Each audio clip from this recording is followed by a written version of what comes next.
Do you know saving alone cannot make you wealthy? एक point पे आपका bank account में पड़ा हुआ पैसा is almost next to worthless. So what do we do? How do we create wealth? Welcome to Inspire Now, the podcast where we help shape your habits into lifestyle and financial goals into real achievements. I'm Radhika and with me is Suraj. Hi, I'm Suraj this side. और आज हम अपने next episode में हैं towards wealth creation and investment के अगला step क्या होना चाहिए राधिका हमारा towards wealth creation and investment. So let's start with beginner's guide to investment. That's it. आज हम बिगनर्स जो नए न्यू कमर्स हैं, नई जनरेशनल यूथ है, उनके लिए हम सोचने जा रहे हैं कि वो कैसे प्लान करें अपनी journey towards wealth creation and investment. उसके कुछ चीज़ें क्या ऑप्शंस हैं हमारे पास अगर हम बात करें फॉर द बिगनर्स. क्या ऑप्शंस तो बहुत सारे हैं, राइट? बट आपको लगता है दैट कई लोग सोचते हैं दैट, और कई लोगों में हम भी शायद वो थे जो हम ये सोचते थे सर्टन ईयर्स पहले तक दैट सेविंग अकाउंट में पैसे पड़े हैं तो बहुत बढ़िया है, हमने बहुत सारे पैसे सेव कर लिए हैं. बट क्या वो रिटर्न दे रहे हैं? आप क्या उसमें से कमा रहे हैं? नो. बट यहीं अगर हम अपना दिमाग और अपनी डाइवर्सिफिकेशन पे लगा दें and 4 things where we can invest our money for beginners and create something very significant. First में हमने सबसे पहले सीखा कि हमारे को पैसों की बजटिंग करनी है जिससे कि हम पैसा सेव कर पाएँ. एक उसको सेविंग का बजट क्रिएट करना है और उसको इन्वेस्टमेंट के लिए तैयार करना है. अब हम नेक्स्ट अपने इस सीरीज़ में नए में आए हैं जिसमें हम एक बिगिनर्स के लिए जिसने ये काम कर लिया, अपनी बजटिंग कर ली, अपनी सेविंग को प्लान कर लिया, सेविंग करनी शुरू कर दी, अब वो नेक्स्ट स्टेप क्या करेगा, पैसे कहाँ लगाएगा जिससे वो अपनी इनकम को ग्रो कर पाएगा. हम इस वाले पॉडकास्ट में इसी बारे में डिस्कस करने वाले हैं. तो इसके लिए आपने बताया सबसे इम्पोर्टेंट चीज़ तो है पैसा कभी भी रखे बढ़ाया नहीं जा सकता. करेक्ट. आप बैंक में रख देंगे आपको कोई खास रिटर्न नहीं मिलेगी.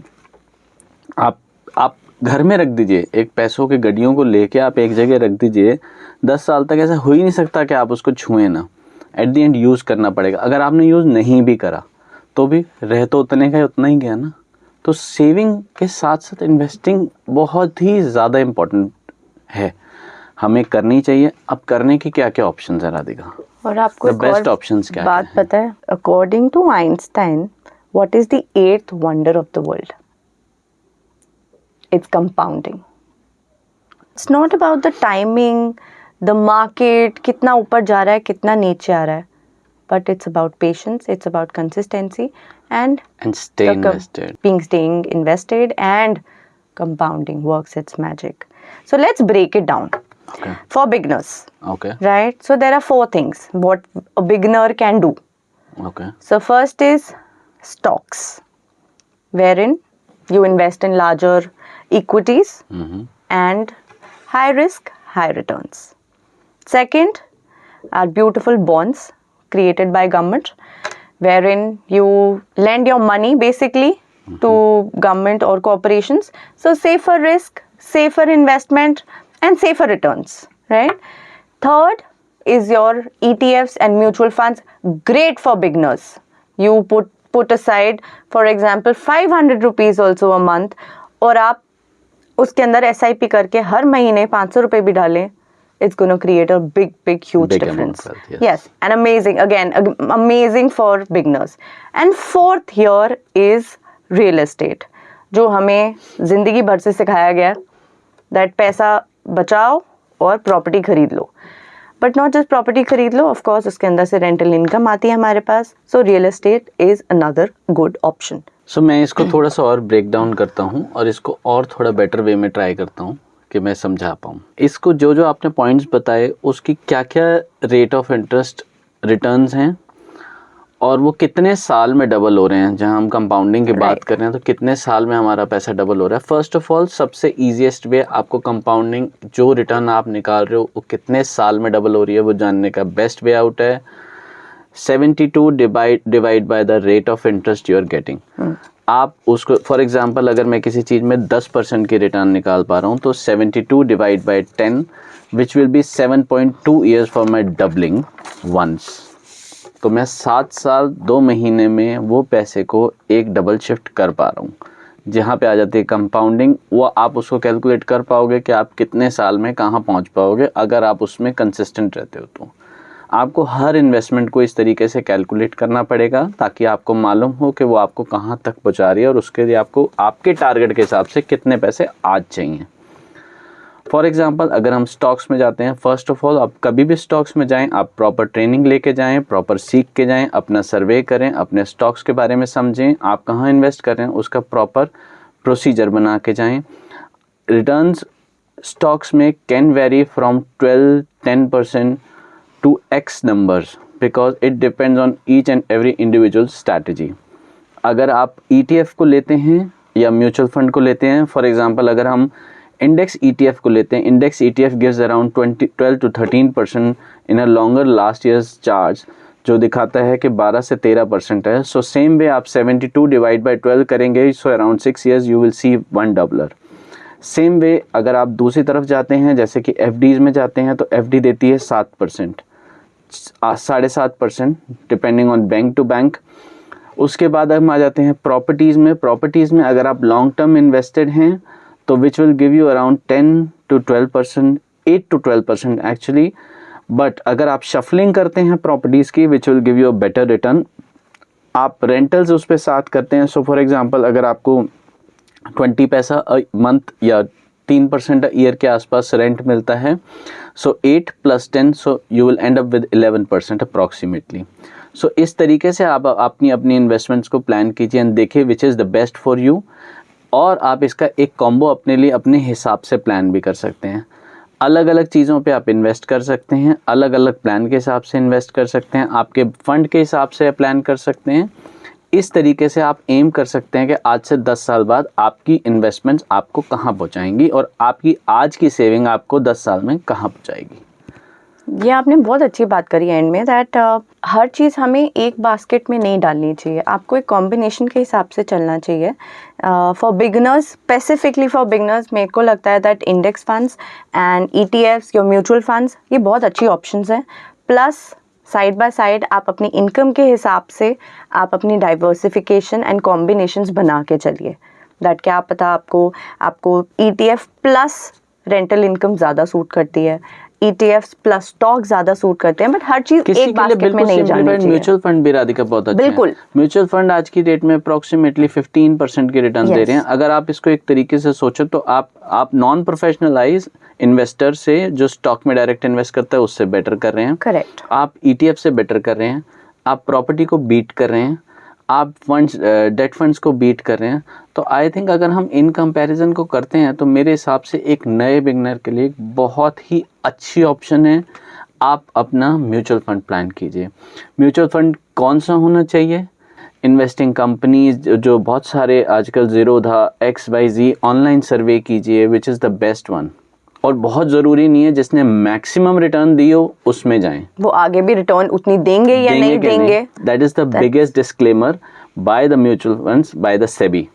यस। तो इसलिए आप स्टडी करिए, बट म्यूचुअल फंड एक बहुत ही अच्छा टूल है for the beginners to invest. Yes, and I think आपकी इन्वेस्टमेंट भी ना आपके गोल्स और रिस्क के साथ मैच होनी चाहिए। Yes. कितना आपका रिस्क एपेटाइट है और क्या आपका गोल है, उसी हिसाब से आपकी इन्वेस्टमेंट्स होनी चाहिए। Yes. रादर देन कि आप हरिडली उसमें इतना चंक ऑफ मनी लिया, उसमें डाल दिया। Yes. इससे बेटर होता है आप अपने ऑप्शन स्टडी करिए अच्छे से, इंस्टेड ऑफ कि आप फटाफट अपना पैसा इधर डालना है इधर डालना है। हमने इधर से सुना कि म्यूचुअल्स बड़े अच्छे चल रहे हैं आजकल, इधर से सुना कि XYZ जगह पे प्रॉपर्टीज़ की बहुत अच्छी इंक्रीमेंट है और उसकी अप्रिसिएशन बहुत ज़्यादा है, हमने वहाँ पे डाल दिया। इंस्टेड ऑफ दिस आप अपना सर्वे खुद करके you can put your eggs into different kind of baskets according to your risk appetite. इसका मैं एक एग्जांपल देना चाहता हूँ। हर इंसान का appetite, patience level, aggression level अलग होता है। कोई बंदा प्रॉपर्टी में इन्वेस्ट करके, बंदा या बंदी प्रॉपर्टी में इन्वेस्ट करके खुश है। कोई स्टॉक्स में इन्वेस्ट करके खुश है, किसी को मेंटल पीस मिलता है कि मैं एफडी में रख के मुझे मेंटल पीस है। आपकी जो भी इन्वेस्टमेंट हो, आपके मेंटल पीस को मैच करनी चाहिए। अदरवाइज प्रॉब्लम क्या आती है कि आप उसको लॉन्ग टर्म सस्टेन नहीं कर पाएंगे। आपकी विलिंगनेस स्टॉक्स की तरफ ज़्यादा है, अगर आपने उठा के चंक पूरा प्रॉपर्टी में लगा दिया, प्रॉपर्टी में इजीली एग्जिट ऑन टाइम पे नहीं है, आप इम्पेशेंट हो जाएंगे, राइट। आप बेचने की जल्दी कर बैठेंगे, आप नुकसान कर बैठेंगे। ऐसा नहीं करना। आप अपने आप को पहले समझिए, स्टडी कीजिए, आपका पेशेंस लेवल क्या कहता है, आप कंफर्टेबल कहाँ होंगे, कहाँ आप ज़्यादा समय तक इन्वेस्ट करके रख सकते हैं, आपके पैसे की ज़रूरत कब है, क्या वो आज है, 1 साल में, या 10 साल तक आपको नहीं है, क्या आपके कॉन्टीजेंसी फंड्स प्लान हैं, क्या आपके इमरजेंसी फंड्स प्लान हैं, तो आपको शायद पैसा लंबे समय तक नहीं चाहिए होगा। सो आप अपने पास एक पेपर पेन लेके अपनी स्ट्रैटेजी प्लान कीजिए। आपको पैसा कब चाहिए, आप कितना इन्वेस्ट करना चाहते हैं, आपका आज का बजट क्या है, क्या आप छोटे छोटे अमाउंट्स को डालना चाहते हैं, क्या आप चंक ऑफ मनी डालना चाहते हैं, आप कितने समय तक इन्वेस्टेड रहना चाहते हैं और उस समय आपकी टारगेट ऑफ मनी रिसीविंग क्या है। अगर आप इस तरीके से एक पेन पेपर पर प्लान करेंगे, उसके बाद आप डिसाइड कीजिए कि आपकी राइट इन्वेस्टमेंट क्या होगी। यस, सो आई थिंक हम एक स्टेप्स के अकॉर्डिंग हम अपने लिसनर्स को क्या बता सकते हैं, that what can be the actual steps कि हम स्टार्ट कैसे करें। फर्स्ट, लिस्ट डाउन कि आपका रिस्क एपेटाइट और आपके गोल्स क्या हैं।